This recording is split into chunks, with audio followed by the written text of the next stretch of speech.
It is Tuesday, September 16th, 2025. This is another edition of Baseball Today presented to you by Mountain Dew. Looking for a refreshing citrusy kick this summer? Go grab yourself a Mountain Dew. That is not my man. That is my dude, Jolly Olive. I am Chris Rose, producer Dan, intern Sawyer along for the ride as well. Second straight day, Jolly's punching his work ticket on Baseball Today. He filled in for me yesterday when I traveled. He's filling in for Plouffe today while he's traveling. Final destination, Jersey City, New Jersey, for Blitzball Battle 7. We can't go over some stuff, but there's some new rules that will make this one very interesting, it sounds like. Yeah, there's always some sort of curveball with Blitzball Battle, but this curveball especially is a fun one. I'm excited for people to find out about it. So what do you do to get ready for Blitzball Battle 7? Do you hydrate? Do you get extra rest? Team massage? What is it? I have Dalton Feely throw as hard as he can at the side of my ribs so that I get used to the feeling of getting hit by a blitzball over and over again so that there's no fear. That's really what I do. Nice. You're tough. You're tough. That's a word for it, sure. You know, let's finish the year strong here. Let's go. Come on. Yeah, right? We're trying, aren't we all, Chris Rose? Yeah, we are trying. Can't wait. I'll be reunited with my buddy Pete Moylan. It's always fun. I get to, always do a different international voice for whatever franchise tournament I call. I'm like the play-by-play United Nations up there. So it's fun. I don't know if I'll ever refer to you as that, if that's okay with you. Oh, don't worry. A lot of people have referred to me as much worse than that. So I think so. I think so. All right, let's get it going with our little tip of the cap. You know, we've had so many interesting things with fans and baseball. It was nice to see a couple of grown men actually sharing at Target Field. Belanger, the foul pop behind home plate. Guy sticks out his hat to catch it. Other dude actually catches it in the guy's hat. They both celebrate. They embrace. They hug. I don't know exactly how the story ended in terms of their visitation rights for the baseball from one guy to another, but it was just nice to see people smiling and enjoying the moment. Yeah, I mean, it's nice to see people from Minnesota especially smiling and enjoying the moment because it has been a tough year for Twins fans. This was a really fun highlight. Yeah, and Karen, Phillies fan, I don't know if she was from Florida or somewhere else. Take notes. That's how I was going to say I'm good on speaking about that, Karen, for the rest of my life, honestly. I did see a few Phillies fans out in LA dressed as her. Okay, so that's going to be a very popular Halloween costume. Will you laugh if you see one at a party, or will you want to punch them? I don't think it makes it to Halloween, if I'm being honest. Really? I think that because that's a long ways away. I got 6 weeks to go. Is it still relevant by then? I think it only is if it becomes like a Phillies rallying cry or something. Speaking of which, why don't we jumpstart our show right there with the first division champion of 2025. Robertson ready. Here's the pitch. Swinging a ground ball over to first. This should do it. Harper's got it. He'll take it to the bag. And for the second consecutive season, the Philadelphia Phillies are the National League East champions. It's huge. I mean, that's what you do. You know, every time you get into spring training every year, you want to be able to win the division first, and then go from there, and win the first round, second round, third round, and win that World Series. What a great time to be a Philadelphia sports fan. I feel like we're just getting going here. We just got to keep going and can't wait to get back at the bank and get those crazy animals going. All right, go enjoy. Thanks. That was Harper and Schwarber. Can't wait to get back to the bank and have those crazy animals get going. That's pretty good. Not bad. First of all, off topic, I love it that teams celebrate. Like this group of Phillies in particular, they have been as close to the mountaintop as you can be without winning it all. And I love it that they're celebrating like it's still the first time. I tell this probably every year on this show that the football guys I work with, they always say, why the hell do they celebrate if they don't win the World Series? Like, what's the point? I said, shouldn't the question be why you guys don't celebrate when you win a division? Like, that is months and months of hard work and highs and lows. I think you deserve to celebrate. Absolutely. And especially if you've had the season that the Phillies have had, where for a while it was a tug of war, but they fully ran away with it and caught fire in September. I thought their win last night was very emblematic of everything the Phillies have done right over the last 2 months. Specifically, the guy that closed down the game, David Robertson, who was a guy that anybody could have signed off the street for league minimum, and the Phillies were the team to do it. And I think it really is symbolic of their aggressiveness. This is a Dombrowski pushing the chips in kind of year that we've seen with Tigers teams and Red Sox teams before, where he went out and he got the best reliever on the market. He got what has turned out to be the best bat on the market in Harrison Bader. And then, of course, David Robertson, like I mentioned before. This Phillies team is pushing the chips in because this is a pivotal year for this core. A lot of things are going to potentially change in this offseason for the Phillies with guys like Nick Castellanos and Kyle Schwarber set to hit free agency.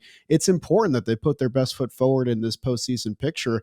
And I think it's really cool that they were the first team to clinch their division, especially when Milwaukee's been running the show for much longer this season. The Phillies are getting hot at the right time, and they're not going to be a team you want to run into over on the National League side. I don't think it's Castellanos who's a free agent. I think it's Schwarber and Real Muto, I believe. I think Castellanos has maybe one more year on his $100 million deal left, but just wanted to clarify that. I think I'm right. I'm not. We'll have Sawyer check that out for us. Nick Castellanos, you're right. One more year. Okay.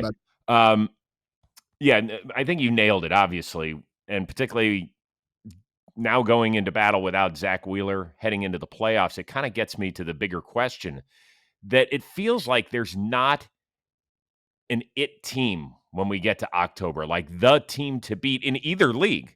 I really don't feel that way. But do you feel as though that like they are the team to beat or not?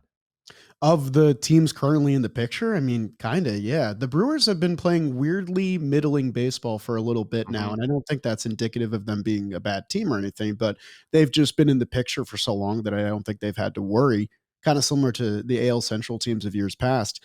When I consider, the teams in the wild card round, I feel like the Padres have their flaws. The Mets obviously have a lot of flaws. The Dodgers have been playing weird baseball up until very recently. They've caught hot in September, and the Phillies just kind of feel like the most complete team. I don't know if they're going to necessarily be the best team, but in terms of the team and roster that I look at with the least amount of flaws or the most amount of guys that you think you can count on in a certain department of the roster, the Phillies feel the most whole to me. They have one of the deeper lineups. They now have a bullpen that's like 5 guys deep that you can trust with high leverage innings. And even with the Wheeler injury, they have 3 starting pitchers that arguably could be the ace of any of these National League teams in Luzardo, Sanchez, and Ranger Suarez. I think they have as good of a chance as anybody. It's just going to be a matter of, is there that weird thing with the bye round again, or are the Phillies going to prove we earned this bye and we're going to use it to our advantage? And something that's derailed them in recent postseasons is they've been real big chase artists at the plate. And I mean that can happen with this group of guys. Listen, if they don't get Trey Turner back, that's going to be a real problem. If they don't get him back to what he was, because infield hits, stolen bases for a team that doesn't do it a ton, that sort of stuff can play big.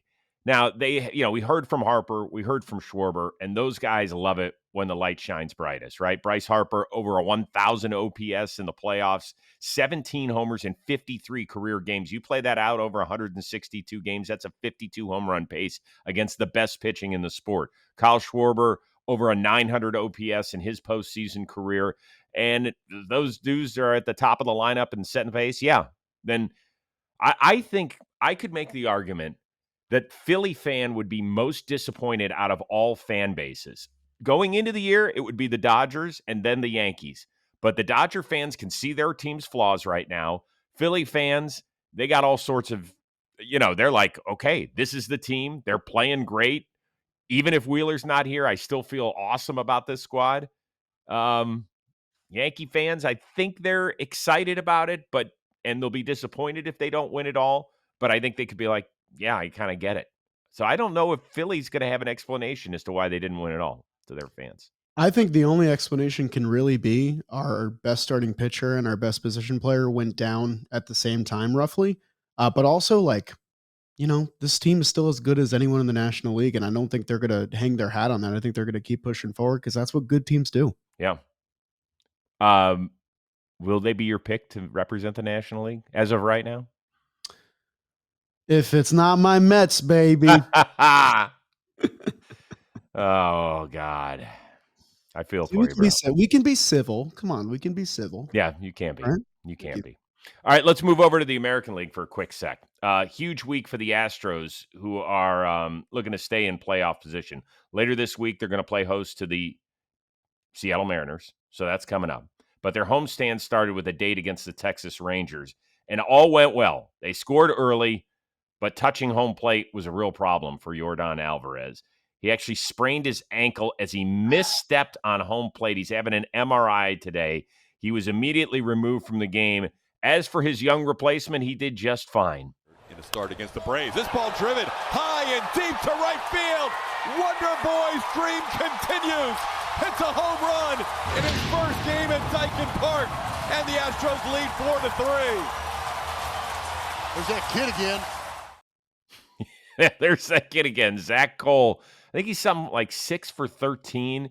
He actually has admitted that I've lost some weight because I have been so amped up that I can't eat and I can't sleep. So apparently that if you want to have any weight loss in your foreseeable future like me, apparently the remedy for that is just getting called up to the show when your team is in playoff contention. Sounds easy. I'll get right on that. Yep. Cool. I don't want to play the what if game, but I guess let's do it because Yordan Alvarez is such an instrumental piece of what they do. Can they make the playoffs if they don't have him down the stretch here? Well, this is a different situation to the Phillies situation where I believe the talent in that room is enough to overcome their injuries, where I don't know as much with the Astros. And this has been a team beleaguered by injuries all season long. It doesn't begin and end with Yordan Alvarez. It goes much deeper than that. But what a jolt of energy he brought to this roster when he came back. I think I went on this show like 3 weeks ago when he first came back, and I said it's unfair of the Astros organization and fans to expect Yordan to come back and immediately be the guy that he is. I think their expectations need to be tempered. And then he went off. He's been incredible for them. The engine that's running that offense, funnily enough, he ran through a stop sign to score a run with ease on the play where he got hurt. And it's just another one of these freak non-contact injuries for Yordan Alvarez, which sucks. God. But, I mean, do you believe in rookie magic? Because I know I keep bringing it back to the Mets, but the Mets have some rookie magic going on as well. And I just think Zach Cole, maybe he's exactly what this Astros team needs. 6 for 13 with 2 homers and 7 RBIs. Welcome to the show, kid. I'm not saying he's going to be Yordan Alvarez, but maybe he can help fill that void as hopefully they can get some good news on a potential Yordan timetable. Just to show you how imposing a figure Yordan Alvarez is, like you need my numbers in order to solidify that thought process. But he returned to action on August 26th. Slash line of 369, 455, 569 across his first 77 plate appearances. It's pretty good. Yeah, it's great. And for a lineup where you look at it these days based on the amount of talent that they have moved on from over the years, and it's not the same. And, actually, I wanted to ask you the question, are you more surprised? Would you be more surprised that the Astros are in it this long with all their injuries that they had, or if they miss out on the playoffs altogether? Because to me, that wouldn't be a huge shock, even though I did at the beginning of the year pick them to win the West yet again. I mean, I don't think it would have been a big shock if the Rangers were playing better ball when they had their best players on their roster. This Rangers run has been pretty surprising by all accounts, and they need to keep going, obviously. But I think if the Rangers had been in the picture earlier, like we all expected them to, yeah, there's a world where like this Astros team isn't even in the picture, especially with the Mariners catching fire as of late. I don't want to say that they should consider themselves lucky. They still played good enough ball to already have a winning record on the year solidified. But this next run is going to be crucial for them, and it's going to be on kind of the role players of this team to step up and pick up the void of what the Stars have left behind. And if there's any team that I wouldn't doubt making it in and making some noise, even if the personnel has changed a lot over the last few years, it is the Astros, because there is something about that uniform in big games late in the season that just instills fear in opposing teams. Whether you like them or don't, they have an amazing organization. Think of all of the talent they have moved on from in the last 5-6 years, right? They've let guys either walk out the door or in this past offseason, trading Kyle Tucker the year before he hits free agency. They have had, back in mid-July, they had up to 18 guys on the injured list. 3 of their starting pitchers have already had elbow surgery. 2 others, in Arrighetti, Luis Garcia, they're done. Josh Hader, he hasn't even started his throwing program. So good luck seeing him at all. Forget about the regular season, even into October, unless he really gets it going in the near future. Paredes, he's been done for a while, but maybe they'll get him back for the Seattle series, it sounds like.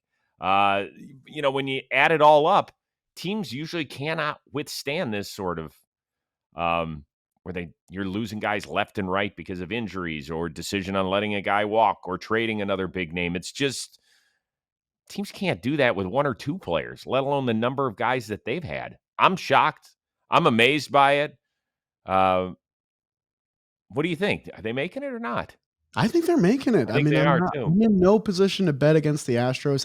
I know that they're red hot, and I know your Guardians are winning ball games too. I just don't think any of the teams on the outside looking in the American League have a good enough shot to pass them up. Again, a 3-game lead with 12 to go is going to be a tall task for anyone trailing. I think it's a much different picture in the NL wildcard where it kind of feels like it's anybody's chance to get that last spot. But I would not doubt this Astros team. Well, Bruce Bochy has got to play these next 2 games against the Astros like they're playoff games. They're must-win game. I feel like the Rangers season is probably over if they can't eke out at least one of these games.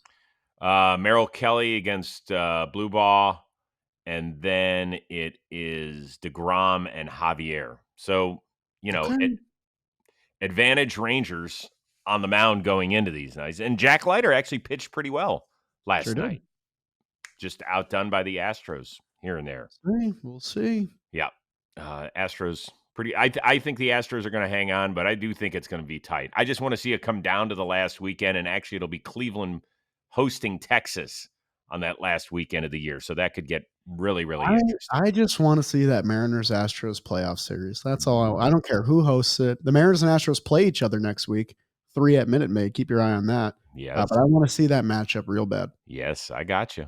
All right, it is time right now for Climbing the Mountain. It is brought to you by Mountain Dew, where we take a look at the teams who are climbing up or sliding down the mountain on the trek to the playoffs. And Jolly, you might want to cover your ears even more so than the headphones are doing right now, because we're going to focus on the Arizona Diamondbacks. Believe it or not, sorry, Jolly, they're within 1.5 games of your Metsies for the final wild card spot.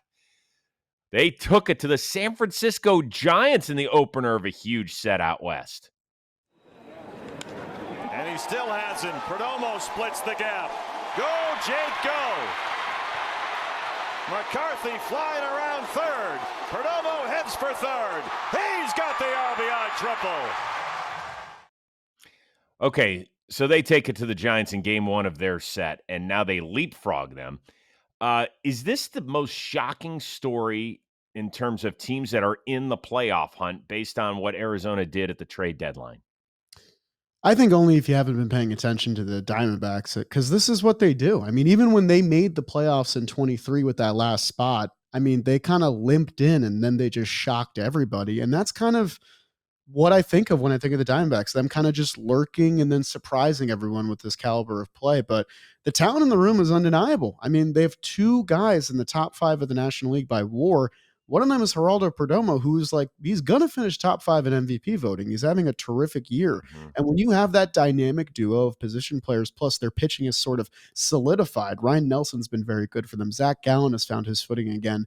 I don't think you can doubt them at all. Like the Giants, we saw some hot play from them, and then they blew a pretty big opportunity by losing that series to the Dodgers at home, and they have 4 more on the road against the Dodgers coming up. So dropping this Diamondback series potentially is going to put their entire season in jeopardy. The Reds got swept by the A's, so who knows what's going to happen with them. They won last night as well. This Diamondbacks team is a team you should be afraid of if you're a Mets fan, really. I mean, clinging on to that last postseason spot, because there's no tiebreaker there. And the Diamondbacks have been in this position before. They've been in this position all season long where they've kind of trailed behind and just kind of hung on. The biggest thing for them is, can they get outs from their bullpen in these important games? They got them last night with an 8-1 lead, but in a close game, they're probably the most ill-equipped National League wildcard contending team to protect that lead. They were able to do it last night. James McCann got a big knock for them. We'll see. If they're going to make it, it's going to be through mashing the ball over the fence, which they've done with great proficiency. But I would not count them out by any means just yet. So when the question was, are they the most shocking of all the playoff contenders? To me, they're 1A, 1B. Yeah.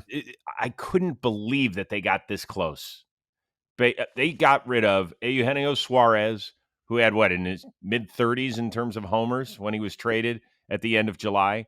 Josh Naylor, he didn't have the home run numbers, but still a huge threat in the middle of that lineup, and now a total speed demon up there in Seattle. They got rid of far and away their best starting pitcher in Merrill Kelly, and we were like, okay, makes sense. Probably could even have done more. And somehow the top of this lineup, you mentioned Perdomo, who's probably moving forward the best bargain in baseball. They just extended him, to a 4-year, $45 million deal?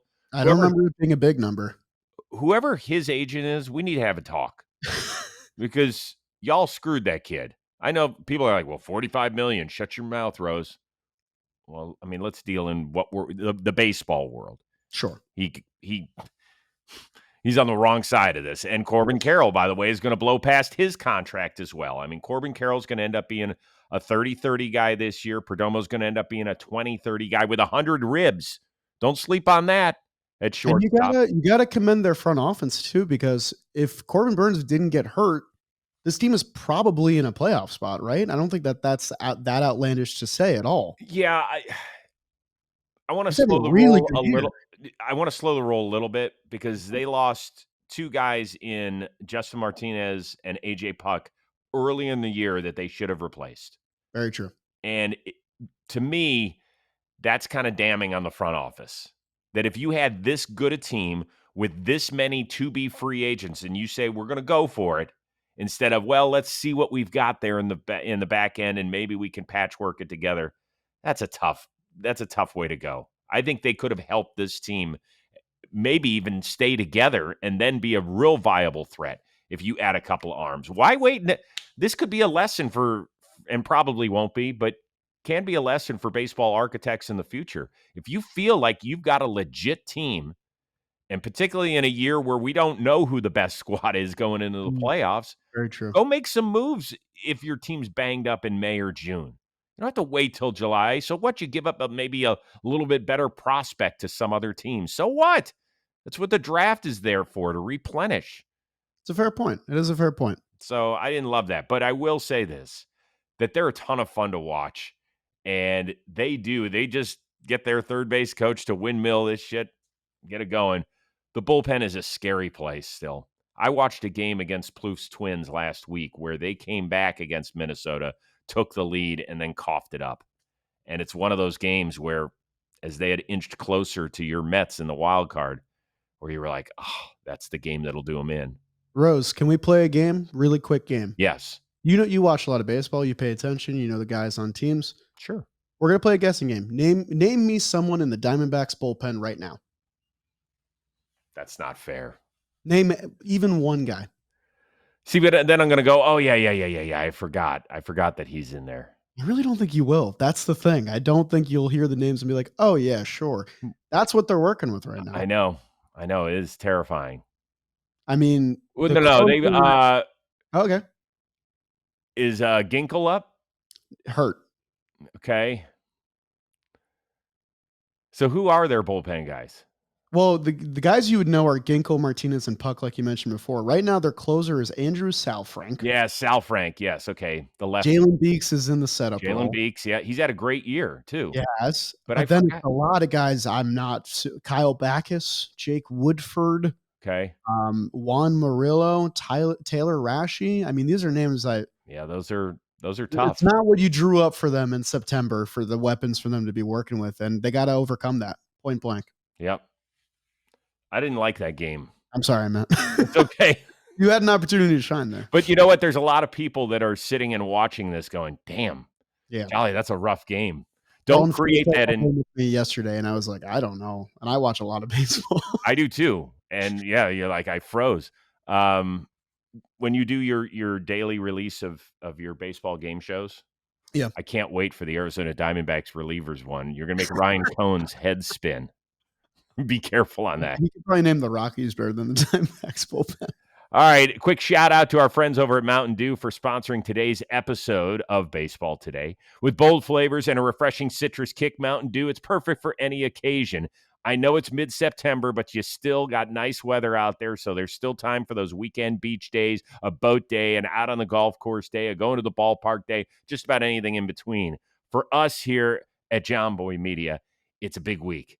We are out at the warehouse for Blitzball Battle 7. You know what that means. That means that Dalton Feely, the mayor of Mountain Dewsville, is going to be handing out stuff left and right. Hey, Rose. Hey, Rose. Hey, Rose. Hey, Rose. Here you go. In my face. He's going to be giving us different sorts of flavors, telling us to enjoy it and just chill out and hang out in between games. So maybe you don't have a warehouse that you're heading to, but maybe you're playing on the golf course. Maybe you're watching ball games with your friends. Maybe you're heading to the beach. Maybe you're just enjoying time with the family. It doesn't matter. Whatever you do, Mountain Dew is the perfect pairing. So if that's what you're looking for, go grab yourself a Mountain Dew and enjoy. Nice. All right. By the way, I'm not joking when Dalton Feely is like the mayor of Mountain Dewsville. Am I right? You're not joking at all. No exaggeration. Okay. Blue Jays top pitching prospect, Trey Yesavage, made quite a major league debut. Franchise record with 9 Ks in the win over the Rays. Did you see his split that was working? I didn't catch this. I'm watching this for the first time right now, but this looks nasty. Yeah, his stuff was absolutely incredible. He's a first-round pick a year ago out of East Carolina, and he has shot through their system. And guess what? He is auditioning now for some sort of role on the playoff roster. Thing I loved about his debut, just like a lot of these, families on hand. Our producer, Dan Rourke, could have been the third Yesavage brother. Here's Pops. That's the Dan Rourke lookalike next to him. Sure. Wouldn't be wearing a Blue Jays shirt, not Dan Rourke. We know that. Universe. So here's Pops. Look at him wiping away the tears. This stuff gets me. One day, if you want to become a father, Jolly, one day, and you're honored to have that bestowed upon you, you will know what this guy is feeling. Because I felt it even at the high school level. I can't imagine what it's like to watch your kid throw on a major league mound, even in a minor league ballpark. Yeah, I mean, it's the easiest highlight to make me well up, and we get like dozens of them every year, but it's just such a cool thing. And Chris, how many times are we saying that X player drafted last year, got up through the minors, got the call, and more these guys are continuing to have success? It's very cool as a baseball fan because traditionally the idea of players getting drafted and immediately playing at the highest level is reserved for football and basketball, never really baseball. Yep. We're seeing that trend continue to go up. Guys like Zach Neto, Nick Kurtz, Jacob Wilson, and now Trey Yesavage for the Blue Jays, who could, like you said, potentially have a huge role for them into October if he continues to perform like this. In fact, it makes me think this should be another challenge for Major League Baseball to figure out the draft and make it appointment viewing for us baseball fans out there instead of burying it All-Star Sunday night where we're not really paying attention to it. There's been too much of that. Like our Hall of Fame day it's the best Hall of Fame there is out of the major sports, and they put it against all the games. We have to figure out better systems to make these big-time tentpole events important so that we're looking forward to it. Will it ever be the NFL draft? Of course not. Will it ever even be the NBA draft? Probably not. But we have to do better because these guys are playing such a critical role for our teams so early on. So let's get our fans fired up about it. Let's get the players more fired up about it. I know that the agents sometimes are telling players, don't go to the draft, don't do this, don't do. Let's figure something out. Let's work on this. The only ones that are losing out when the draft isn't a big deal are the fans.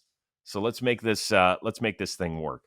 Agreed. The bigger point about the Blue Jays is, do you think that they've got the best starting rotation in the American League going into the playoffs out of all of the contenders? I mean, I think if you asked me at the beginning of the season, I probably would have said a team like the Mariners or something like that, maybe even the Yankees, but enough time has passed and the bottom has not fallen out on these Jays like many people might have expected them to. This is a really solid rotation, especially for a 7-game series. That's kind of what I think about when I think about teams making the deep run is, basically every team in the playoff picture has 1 or 2 guys that they can feasibly count on to give the ball to. Do you have that 3rd or 4th guy in the middle of the series that really is the crunch games, the deciding games of the series are those middle games where you don't have your best person out there. This Jays rotation is deep. The Kevin Gausman contract is so good. Like, people need to talk about his Blue Jays tenure more, how consistent Yeah, he's been he has great. been, what a horse he's been for them. Bassett, another 30-start season. Berrios has been incredibly productive for them as well. They've gotten decent production out of even the back end guys. Like, it hasn't been a miracle year for Bowden Francis like it was at the tail end of last year, but you have the rookie going yesterday. Shane Bieber has worked out incredibly well for them. That was a trade I really was sleeping on. I didn't see it working out, but he's been giving them decent innings. I really, really like the way their rotation looks right now. I have some questions about their bullpen, like I think most Jays fans do as well.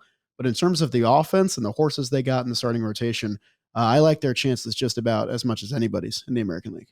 Yeah, well, Bowden Francis is a guy they had to replace because of his injury in June, but the rest of it, I mean, you nailed it, these dudes. Bieber's going to be interesting. I thought when he came over, he would have a chance to get one of these starts. I don't know if it'll be in a 5-game series. To me, the thing I like most about their rotation, and you mentioned it, was their depth.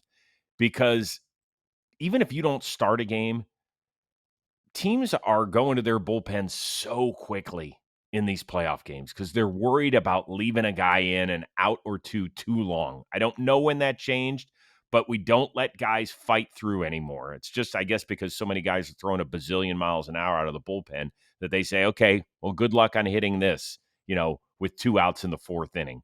You went and got us 11 outs. We'll figure out the other 16. Great.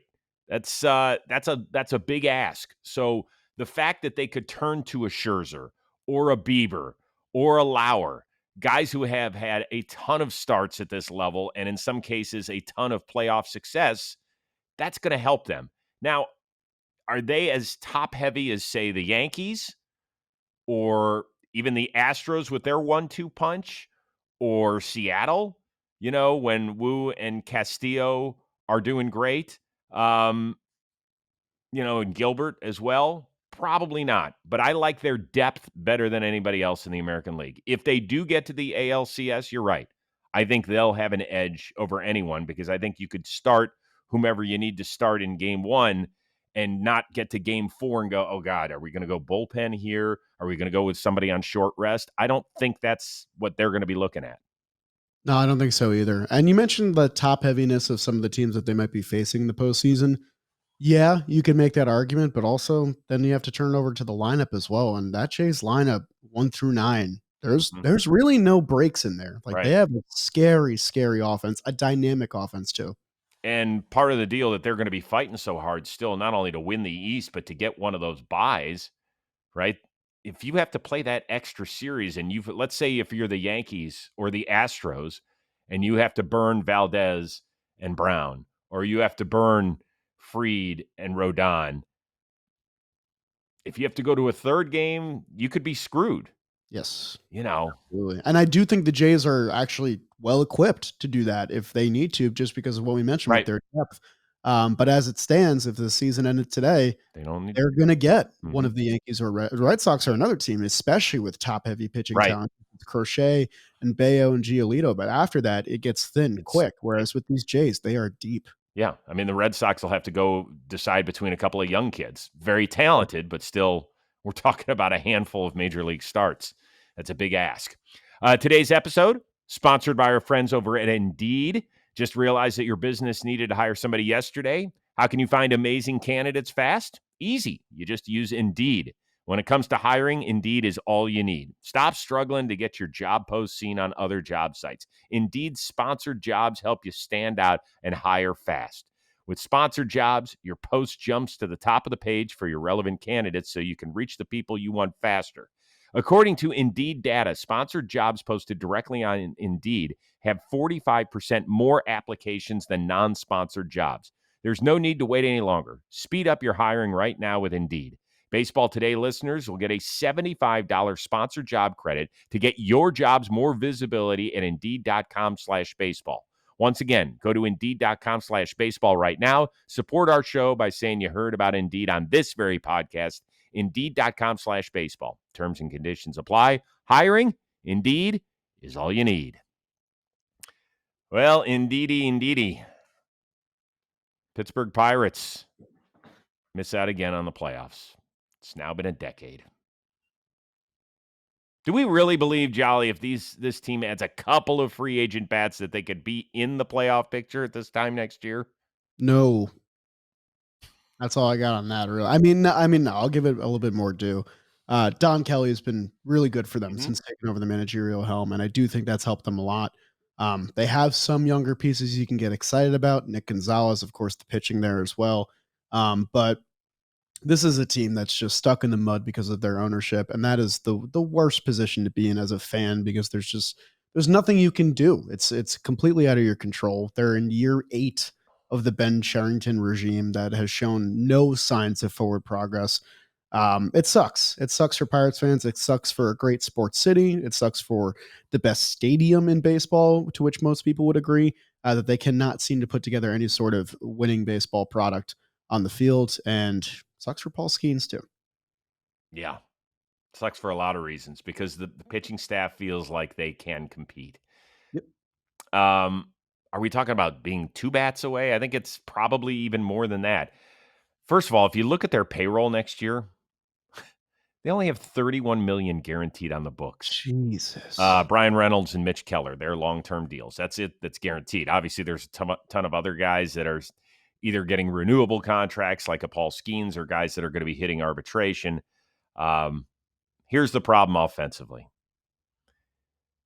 They don't have anybody on their roster. Their entire roster, I'm talking about even non-qualified hitters that have an OPS over 750. There's not even like one guy who has 20 at-bats and he's got a great OPS. Nobody. And this the guys that they thought they could count on too, and O'Neal Cruz, Brian Reynolds, names that you know. No one. They don't have a 20-homer guy. They have the fewest homers in the league. They have the lowest OPS in the league. So it's going to take more than one hitter signing a multi-year free agent contract, which is something that they haven't done in 9 years anyway. So how does it get better for them? Then go out on the trade market. If you don't want to go spend the dollars, go deal one of your pitchers. We were begging them to do that last year. I know. I think they were around 500 at the deadline and had a huge opportunity because their trio of Jones, Keller, and Skeens were all healthy and pitching really well. And I remember saying on Talking Baseball, like, you don't know that this will happen again. You don't know that all 3 of these guys will be shoving at the same time healthy because that's just the volatility of starting pitching health in today's game. And I just feel like they let an opportunity pass them by there. And they let another opportunity pass them by this year. And there's no reason to suspect it'll change until they show some sort of competitiveness in free agency, which I don't think they're going to. Yeah, I don't know if Mitch Keller, he's got a 5-year, $77 million deal. He's going to be 30 at the beginning of next year. His ERA is over 4 this year. He has made 30 starts, which is great, but he's not a strikeout dude. I don't know. You'll probably have to give up one of your young arms, and that's because you don't want to spend money. That's a shame, but you have to try something. You cannot trot out the either has-beens or maybe will-be's in your everyday lineup anymore. It's okay to have a couple of those guys. Bob Nutting disagrees. He thinks he can do that. Yeah. Why not? Who's going to stop him? Why not? Because I can't have it next year where Paul Skeens' most important start is opening day. Yeah. That's why. And it sucks. So Pirates fans, hang with them. Hang with them. I hope you get something this offseason. Or we'll be pushing them and stop going to the stadium, and maybe things will have to change. Now you're asking fans. That's the worst thing to ask fans to do. I understand why you're saying it, but you're asking. How else do things change? I know. You're asking fans to give up their love and passion. I mean, to send a message to an owner, that's disgraceful. Not upset at you. No, I know. It just sucks that is the position that I'm sure that weighs on a fan's mind. I mean, I was 2009 to 2014, the Mets were a horrible product every year with no signs of improvement whatsoever. And yeah, I remember having those thoughts of like, maybe we shouldn't go to Mets games. Like maybe we shouldn't support this. And it sucks because all you want to do is just root for your favorite team. That's it. But sometimes your favorite team just doesn't allow you to be capable of doing that. Very true. All right. Always appreciate you hanging out with us. You're one of our the great time note to end baseball on. minds. It's tough. Oh, I know. Sorry. Look forward to seeing you, though, over the next few days. It's going to be a lot of fun. Oh, yeah. All right. And I brought Mrs. Rose. She'll be here as well. Oh, very Yeah, nice. she's- Get her in the booth. Get her in the booth. Oh, that wouldn't be a bad idea. All Have the right. queen in the booth. What would you say? I don't know. Something cute and adorable Oh, wow. and smart and funny. That's a lot of pressure. All 4? Well, for God's sakes, we've been married almost 30 years. I still have to make her giggle and laugh and smile at some point. Maybe I'll try and figure out a way to do that in the near future. You're creative, All right. guy. For our one-of-a-kind producer, Dan Rourke, our awesome intern, Sawyer, that is the uber-talented Jolly Olive. I am Chris Rose. We are off because of Blitzball Battle 7. We will see you next week here on Baseball Today, presented to you by Mountain Dew.